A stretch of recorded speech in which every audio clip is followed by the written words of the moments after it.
हरिओम. माझं नाव नीता शेखर देशपांडे. मी बापूंच्या परिवारमध्ये 2002 पासून येत आहे आणि मी शिक्षिका आहे. एका प्री प्रायमरी स्कूलमध्ये शिक्षिका आहे.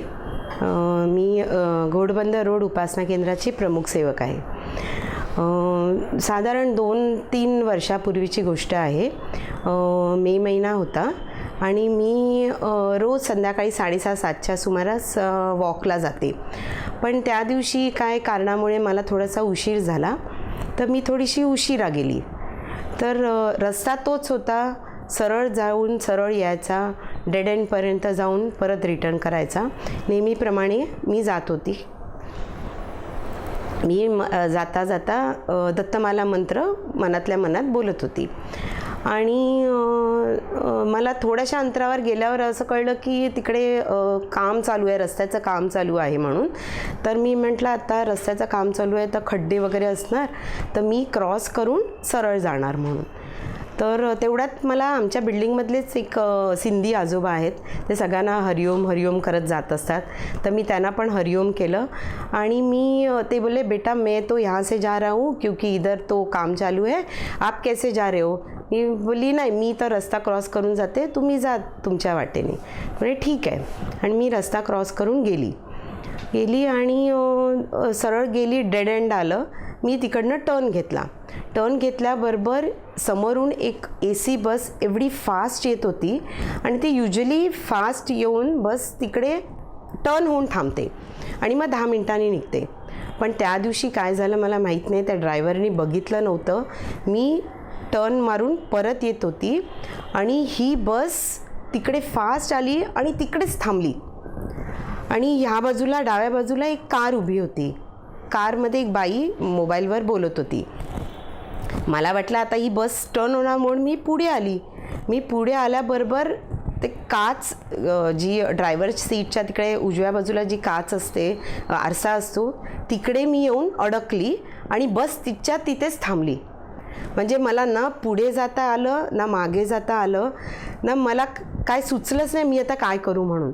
मी त्या गाडीला घट्ट धरून उभी होती आणि मी त्या बाईला अशी सांगत होती की तू बाहेर ये आणि मला हे कर. पण ती मला सांगते माझा डाव्या बाजूचा दरवाजा उघडतच नाही आहे म्हणून. मग मी तिच्या गाडीवर ठपठप ठपठप खूप आवाज केला. बरं, ती गाडी थांबलेली, बस थांबलेली, ACचा आवाज चालू होता. मी बसवर खूप मारायचा प्रयत्न केला पण त्या ACच्या आवाजाने ड्रायव्हरला ऐकू आलं नाही. माझी वाचाच गेली. मी पूर्ण भिजलेली घामाने डोक्यापासून पायापर्यंत. मला कोणाचंही नाव सुचलं नाही. मी काही जप केला नाही, काही नाही. मी नुसतं डाव्या बाजूला आणि उजव्या बाजूला बघत होती.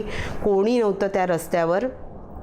साधारण 10 मिनिटांनी कंडक्टर खाली उतरला, तंबाखू असं खात खात खाली उतरला आणि मग मी त्याला सांगितलं की बघ मी ते अशी अडकले. म्हणजे मला आवाज येत नव्हता, ॲक्शननीच मी त्याला सांगितलं. त्यांनी ताबडतोब ड्रायव्हरला सांगितलं गाडी चालू करू नको, इकडे एक बाई अडकली आहे. मी त्याला सांगते तू येऊन मला वाचव, मला काढ इकडनं. तर त्याला ते काय कळलंच नाही. तेवढ्यात डाव्या बाजूनी एक जोडपं येत होतं. मी त्याला हाताने इशारा करून सांगितलं की तू मला इकडनं काढ, मला इकडनं निघता येत नाही आहे. त्या जोडप्याने, त्या माणसाने मला हात दिला आणि अलगद मला त्या बस खालून काढली. कशी काढली मला काहीच माहीत नाही. आणि मी तिकडनं बाहेर आल्यावर मी खूप रडायला लागली. तेव्हा मग ती बाईला दरवाजा उघडता आला. ती बाई खाली उतरली आणि त्या ड्रायव्हर कंडक्टरला शिव्या द्यायला लागली. मी सांगितलं जाऊन दे, ते काय देऊन उपयोग नाही आहे, तू मला माझ्या घरी सोड म्हणून. मला वाटलं मी त्या जोडप्याला थँक्यू म्हणेन, पण ते जोडपं कुठे गेलं मला काय माहीतच नाही. म्हणजे माझ्या ह्यानी ते बापू आणि नंदाईच आलेले मला वाचवले. मग ती बाई खाली उतरली कारमधून आणि ती मला बोलली मैम ये तो आपका दूसरा जन्म हुआ है. अगर बस थोड़ी भी हिलती थी ना तो आप सीधे बस के नीचे जाते थे. 108% वो ही होने वाला था, लेकिन मुझे भी नहीं मालूम आप कैसे बच गए. मी तिला सांगितलं नाही, ये मेरा गुरुजी का ही कमाल है, बाकी और कोई कुछ नहीं कर सकता. आणि मी पूर्ण भिजलेली. तिने मला कारमध्ये बसवलं, तिने मला घरी येऊन सोडलं मी घरी आली तर माझ्या सासूबाईंनी दरवाजा उघडला आणि बोलले की बाहेर तर पाऊस पडत नाही आहे, तू एवढी भिजली कशी? माझी मुलगी पण घरी होती. मी रडायला लागली. मग मी सांगितलं त्यांना माझ्याबरोबर असं सगळं झालं. माझ्या मुलींनी पाणी आणून दिलं.